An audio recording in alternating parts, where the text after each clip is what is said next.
I gdje ste ti bre, ja sam Miloš YX2 i danas vam kažem zašto Omča otvara sve više i više stranih kanala. Ovdje na ovom videu objavio da je otvorio dva kanala, japanski i korejski. Što se tiče oba kanala, isti video objavljuje, samo na drugom jeziku priča. Samo što ima malo i superheroja. Zašto je to uradio? I zašto i u jednom videu ima humor? Kao na primjer ovaj.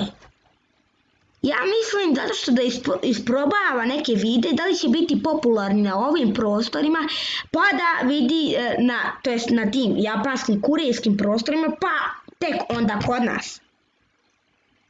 Znači to je moje mišljenje, ne možete me napraviti u komentarima. Ili zato što se samo jednostavno reklamira, ne znam.